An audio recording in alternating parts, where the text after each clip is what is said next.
Hoje no Repórter MT eu converso com o promotor da Infância e Juventude de Cuiabá, José Antônio Borges Pereira.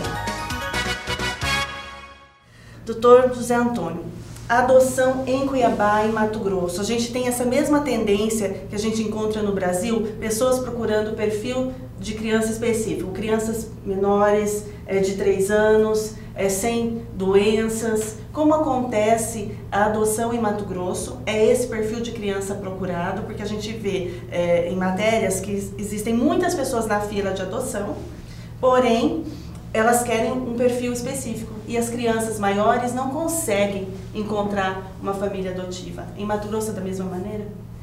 Primeiramente, eu quero agradecer o espaço aqui para a gente poder divulgar a questão da adoção. Isso é muito importante e os meios de comunicação fazem esse serviço social. A adoção tem essa situação que todo mundo pensa geralmente em buscar um bebê. Então, quando a gente tem bebês para adoção, é muito fácil, porque existe uma fila, a fila de Cuiabá, daquelas pessoas que já estão cadastradas, passaram por um curso que a gente chama de gestação da adoção, estão aprovadas, e naturalmente que o sonho de todo mundo é ter um bebê. Então, fica muito fácil em relação a isso.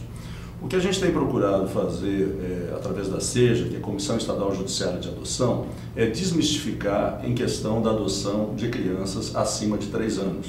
O amor supera tudo. Então essas crianças, por mais traumas que tenham passado, por dificuldades do rompimento com a sua família biológica, a gente vê que o amor pode superar esses traumas e você vai ter um filho do coração, que é através da adoção, como qualquer outro filho. Então a gente tenta quebrar esses paradigmas. É parecido igual, existe uma situação que diz que menino não dá trabalho. Então aquela preferência de adoção só por meninos, que também é uma outra situação, porque como os nossos filhos serão crianças, no momento que a gente tem o domínio sobre eles, e um dia vão virar adolescentes. E a adolescência é um rito de passagem. As crianças estão saindo do grupo familiar para buscar os outros grupos de escola, de amigos. Isso são ritos de passagem. E nesses ritos de passagem, os nossos filhos podem estar com boas companhias ou más companhias. E às vezes os pais cuidaram muito bem desse filho, deram muito amor, mas nesse momento da adolescência de experimentação, claro que um filho infelizmente pode ir para a droga, né? Pode pegar um carro escondido, acontecer um acidente, pode beber demais numa festa, pode fazer sexo inseguro. Então isso depende da questão sanguínea e até mesmo da educação que os pais deram. Então o senhor contesta essa ideia, né, que está impregnado no imaginário popular de que a criança na primeira infância ela já forma sua personalidade, se ela viveu nesse ambiente de trauma, de vícios, como o senhor disse, ela já está corrompida para o resto da vida. O senhor contesta isso, que é possível sim reconstruir o ser humano a partir do ambiente externo que ele vai ser inserido? Veja bem, a personalidade da criança, segundo a psicologia, se forma até os 3 anos de idade. Mas claro que a gente continua aprendendo e continua vivendo no amor ou numa relação doentia de ódio dentro de uma família. Quantas famílias que têm seus filhos biológicos e vivem dessa forma e levam os traumas do futuro. Então o fato de estar ou não com a família biológica não significa que essa criança deixou de ter traumas ou não. Agora, por isso que nós temos os psicólogos que podem dar um apoio para essas famílias e tentar resolver essas situações, seja de marido e mulher, ou seja de filhos e pais. E, doutor, essas famílias adotantes, elas quando passam por todo esse processo de gestação, a maioria está realmente preparada para adotar, ou muitas vão com uma expectativa e a prática, a gente sabe, o senhor é pai?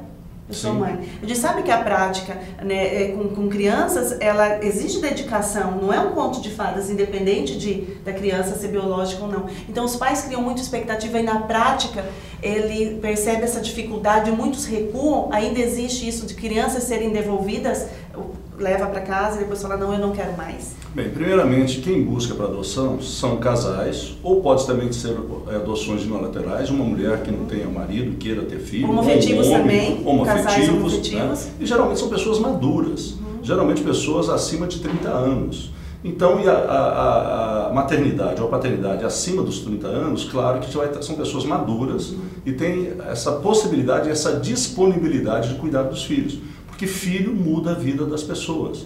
Filha muda seus hábitos, né? Você tem que ter uma dedicação exclusiva para os seus filhos. Quando não está na creche ou não está na escola, vai ter que ficar com você. A pessoa não vai poder ir para balada, a pessoa não vai poder ir em festas, dependendo das situações, porque tem um filho para cuidar. Então, um filho muda a vida. A questão de ter certas adaptações de crianças acima de 8 anos e ter o retorno dessas crianças, existe. São poucos casos, mas há situações que, infelizmente, não há adaptação dessas crianças. Por isso, o que nós fazemos? Começamos com um apadrinhamento, essas crianças começam a ir primeiro no final, primeiro visitar nas casas-lares, ver se há empatia. Havendo empatia, aí começa a pegar nos finais de semana, né? Isso pode durar 90 dias, 6 meses. E pode existir o apadrinhamento sem ter adoção. Não, eu só quero ser... O apadrinhamento, na verdade, acaba virando geralmente uma adoção. Eu falei, mas nós temos o apadrinhamento afetivo, que seria esse, levar final de semana. Nós temos o apadrinhamento educacional, que é você pagar um curso de inglês para uma criança ou para um adolescente que está numa casa lá. Nós temos o apadrinhamento também de buscar trabalho para esses jovens adolescentes a partir dos 14 anos que já podem trabalhar.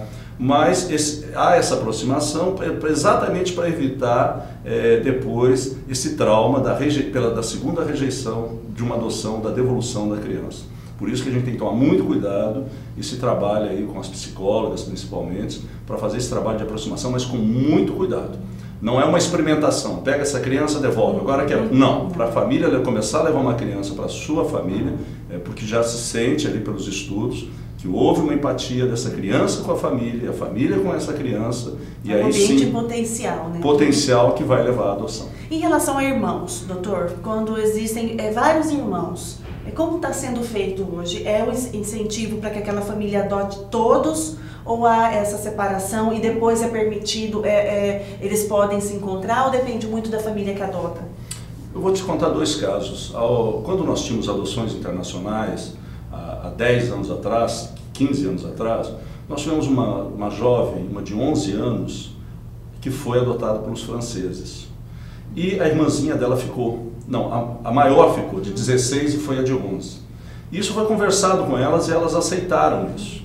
Essa menina foi para a França, manteve contato, depois se tornou adulta e veio buscar a irmã. Né? Então, essa é uma situação. Atualmente nós temos uma situação de uma adolescente e 2 crianças acima de 8, uma tem 5, outra acho que tem 8 anos, salvo engano. São 3 irmãos. Na audiência que nós fizemos na Casa Lar, foi colocado para eles, porque eles já têm um entendimento disso, da hipótese deles serem separados, mas tendo esse contato. E eles não aceitaram. Então, veja bem, a criança tem sentimentos, ela precisa ser ouvida. Não é do jeito que o juiz quer ou o promotor quer.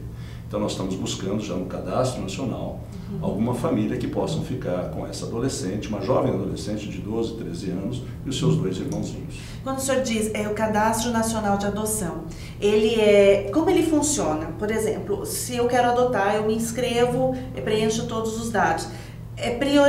A prioridade são crianças daqui da região de Mato Grosso, por questão de contexto, cultura, afinal ela nasceu aqui, ou não? De repente pode aparecer uma criança de São Paulo, do Nordeste. Como funciona em relação à geografia, doutor?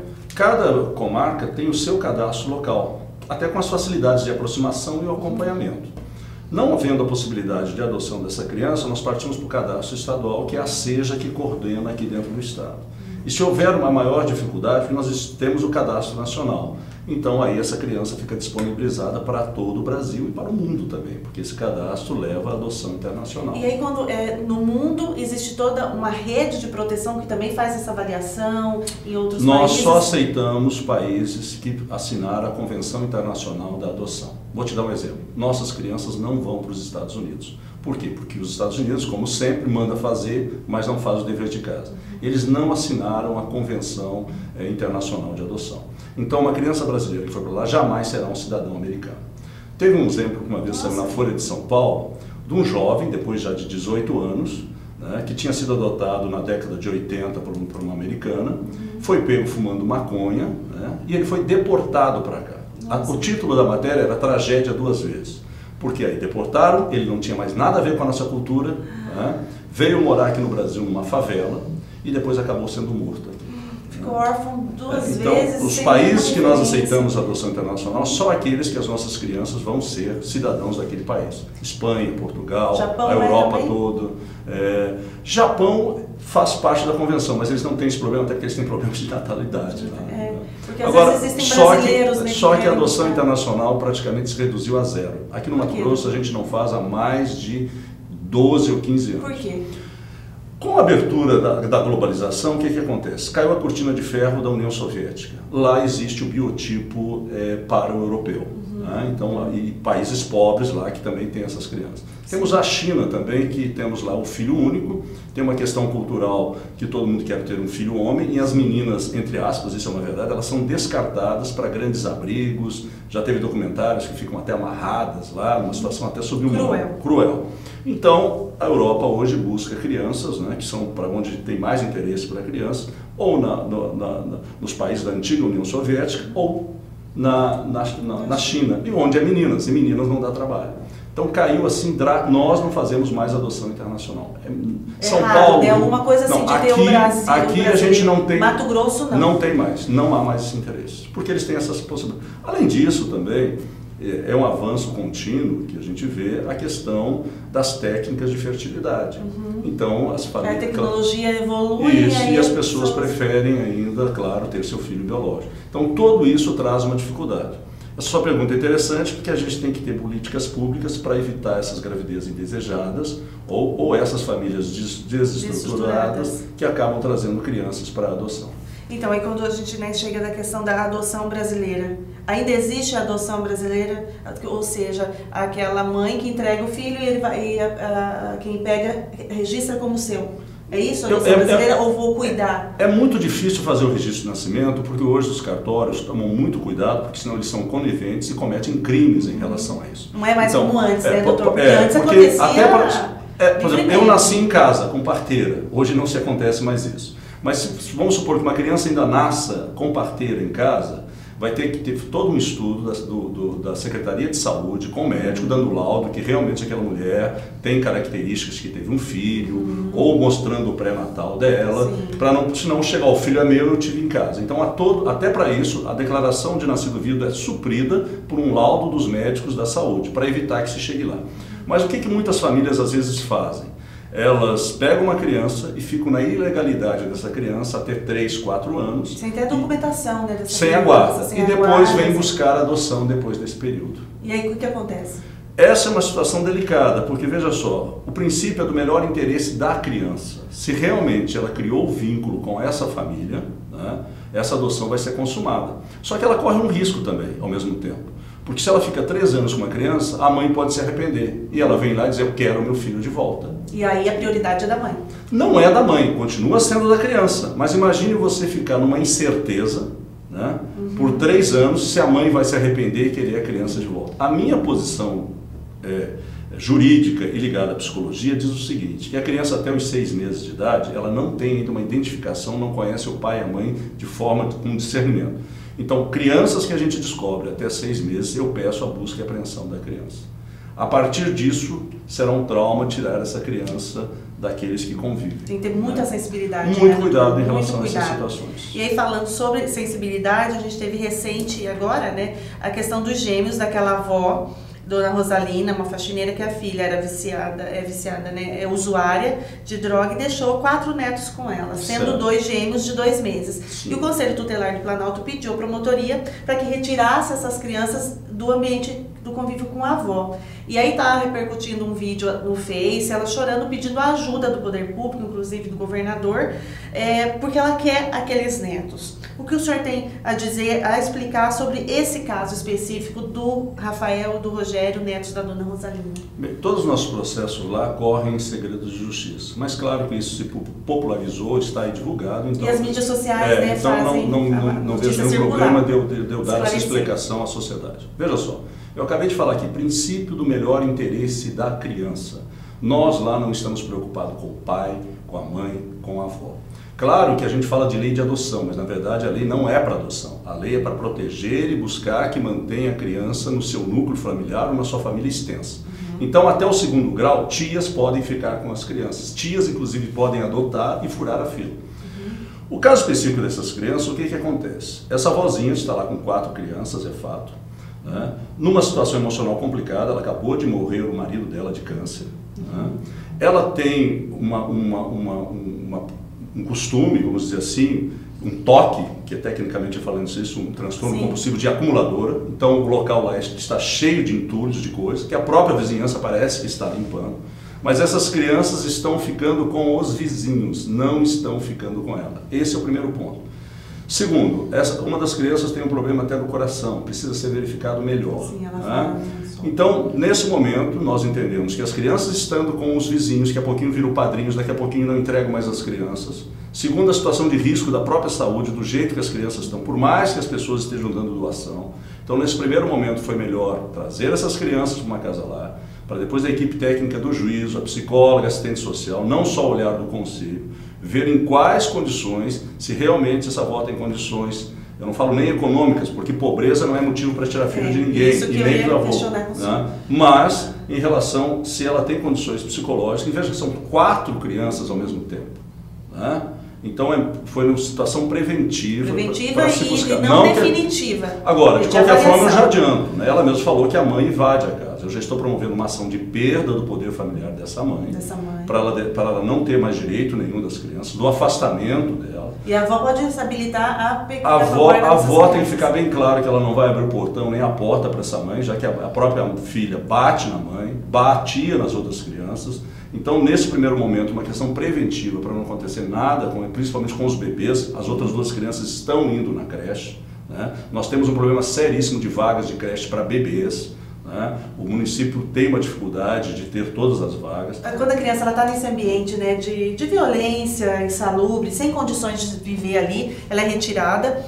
E a gente tinha o Lar das Crianças, que fez um trabalho ao longo de muito tempo. Recentemente tiveram 3 crianças já adoção tardia. Eu pude acompanhar vários eventos no lar como jornalista gravando. E me chamou a atenção o trabalho, a dedicação dos cuidadores, enfim, de todo o conceito que eles trabalham lá. E aí existe essa possibilidade, essa tendência da casa-lar e que esses abrigos não existam mais. Então eu queria saber do senhor qual a diferença dessa casa-lar, se o Lar das Crianças realmente vai fechar, como fica essa situação? Eu só queria fazer uma observação primeiro. Hoje, qualquer criança para entrar numa casa-lar é só com ordem judicial, é como se nós estivéssemos prendendo uma criança. Então só com ordem judicial que você faz um acolhimento. Então tira e passa, existe todo o processo? Não tira, não é assim, é que as coisas são muito rápidas. O conselho vem com um pedido, eu já faço o parecer e levo para o juiz analisa se é caso de acolhimento ou não. Então nenhuma criança só entra... Só com decisão judicial? Só pelo cuidado exatamente de evitar o acolhimento desnecessário de crianças e tirar da família. Então existe, o próprio estatuto, houve uma modificação e só entra, não é o que dá na cabeça do conselheiro, mas é uma corresponsabilidade, conselho, Ministério Público e juiz. Um trabalho integrado e com justificativos. Como é o caso dessa vozinha, que as crianças estavam ficando em casa de terceiros. Né? Então, além da situação dela psicológica lá. Ok. O modelo antigo, que nós tínhamos também na década passada, era de grandes abrigos. E que as famílias pobres não sabiam cuidar dos seus filhos. O Estado adotava todas as crianças. Então é comum até hoje... Até levavam, né, pro lar. Isso. A gente tem aquele famoso contador de história, que tem até um filme sobre ele interessantíssimo, que a mãe o levava para o abrigo, identificando ali pelas condições dela que era o melhor lugar do que ficar aí nós voltamos lá para a caridade, voltamos às antigas santas casas, que tinha a chamada Roda dos Expostos, que as crianças eram deixadas lá e as freiras recorriam. Até almoçou, deixou 5 filhos. Isso. Então, nessa situação, o modelo, a partir de 88, foi mudado. Direito é um direito fundamental, está lá no artigo 227, que a criança tem uma família. Além de ter uma família, que ela tenha convivência comunitária. Então a criança, se ela tiver uma... Primeiro, aí esses grandes abrigos. O antigo Nono Beck era o grande abrigo de Cuiabá na década de 60. Lá chegava a ter 300 crianças de uma vez só, com todos os históricos. Imagine 300 crianças no mesmo lugar. O Lar da Criança é estadual até hoje. Ali já chegou a ter 180 crianças no mesmo lugar. Você não tem um atendimento individualizado para cada criança. Às vezes nós pedimos o acolhimento de alguma criança e essa criança tem sim febre emocional porque ela está fora daquele ambiente por mais inóspito, por mais violência que sofresse. Ou às vezes a criança não dorme. Por quê? Porque não trouxeram o cheirinho dela. Então tem esses detalhes. Então, sair de grandes abrigos, que era o caso do Lar da Criança, que é estadual, cada município tem que cuidar das suas crianças. Então, nós estamos num processo já... na lei, nós temos um processo já longo aí de 10 anos da municipalização em Cuiabá. Isso começou com as casas de adolescentes, meninos e meninas, né? E depois nós fomos agora, a partir da administração do Mauro Mendes, está fechando agora com a administração do Emanuel Pinheiro, Cuiabá ficará com 100% das suas crianças. Nesse sentido, o Lar da Criança, que estava há 2 anos atrás com em torno de 80 crianças, hoje vai ficar já está só com 11 crianças, porque os neuropatas foram para Caminho Redentor. E essas 11 crianças vão sair do lar porque foi alugada uma casa no Jardim das Américas. E até dezembro, o restante dessas crianças ou adolescentes, o município, né, junto com a equipe das setas, vão ver quais são as melhores casas para essas crianças ou adolescentes irem. Então a questão é de um conceito diferenciado. 10 crianças no máximo. E ainda tem um outro conceito mais avançado que nós não chegamos, né, que chama famílias acolhedoras, onde não se teria abrigo e famílias dispostas, treinadas, ficariam com essas crianças até se ultimar, devolver para a família ou fazer adoção. Eu tenho uma certa reserva com famílias acolhedoras, principalmente para bebês e para crianças menores. Porque imagine uma criança ficar esperando um processo 6 meses, 1 ano na sua casa e começar a te chamar de mãe. E depois vir alguém e levar essa criança. Eu acho que é uma revitimização nesses casos. Eu vejo família acolhedora interessante para adolescentes. Para crianças acho um pouco difícil. Casa-lar seria, na sua opinião, mais... Apesar que nós não temos nenhuma criança em Cuiabá disponível para adoção, porque nós trabalhamos com a chamada antecipação de tutela.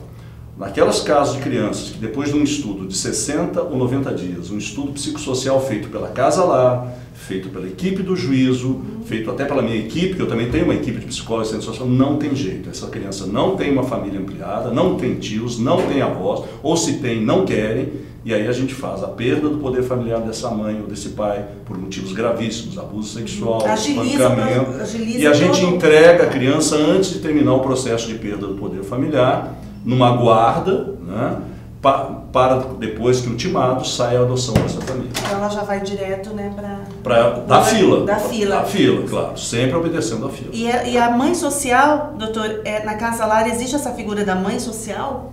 São concursados, contratados? Não, a prefeitura está trabalhando um modelo muito inteligente. Nós temos aqui, a sociedade civil tem que participar. A Constituição diz que é obrigação da família, do Estado e da sociedade. Então as nossas casas-lares são administradas por ONGs.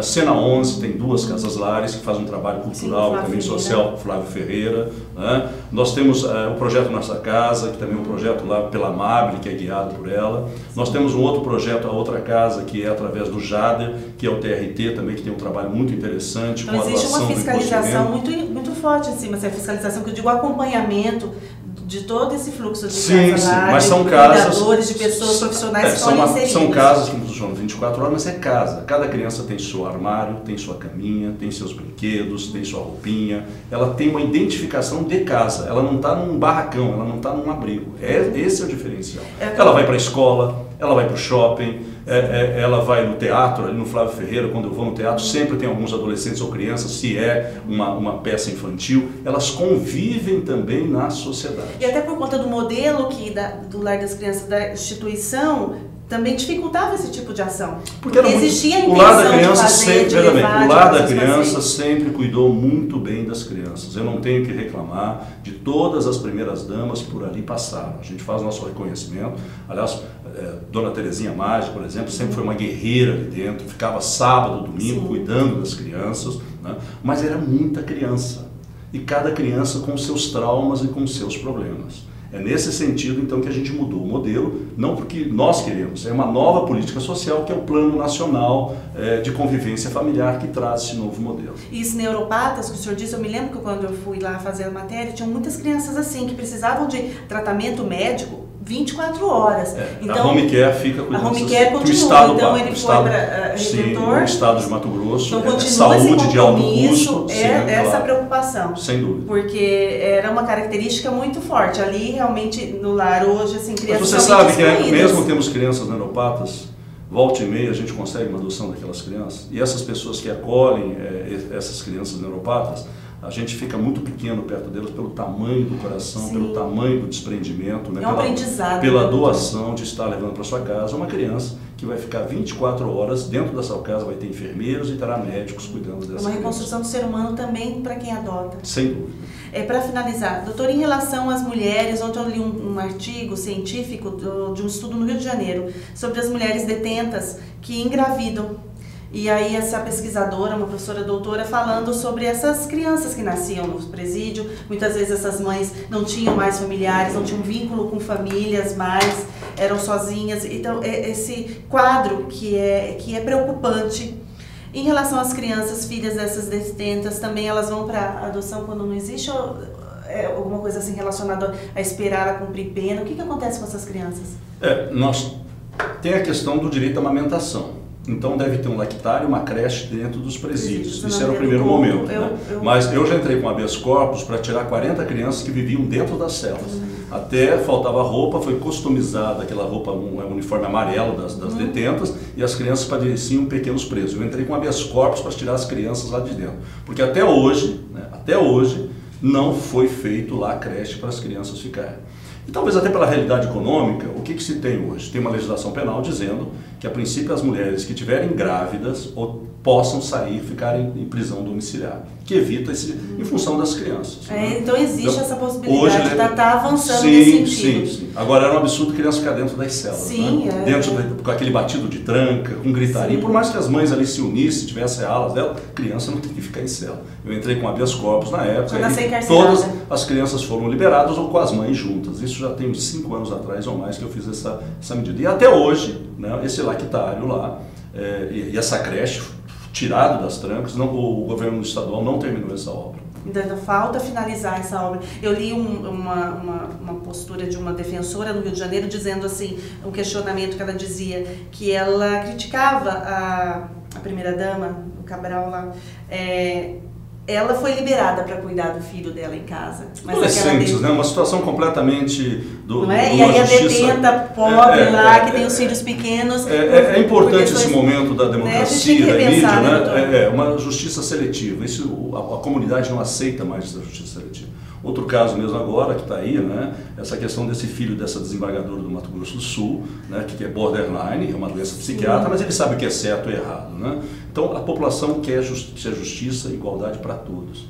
É descabido uma situação dessa, né? Então ela tem filhos adolescentes, vai cuidar dos seus filhos, né? Aliás, essas pessoas que cometem crimes tirando dinheiro público, essas grandes empreiteiras, esses políticos, né? Eles precisam de pena. Porque educação, eles foram muito bem educados. Muitos são doutores, têm nível superior. Então a questão deles não é de reeducação, a questão é de pagarem por aquilo que eles tiraram do bem público e que matam pessoas. Matam quando falta saúde, matam quando falta creche, matam quando falta emprego. Quantas pessoas estão aí sem emprego exatamente por essa roubalheira que aconteceu no nosso país e até no nosso estado?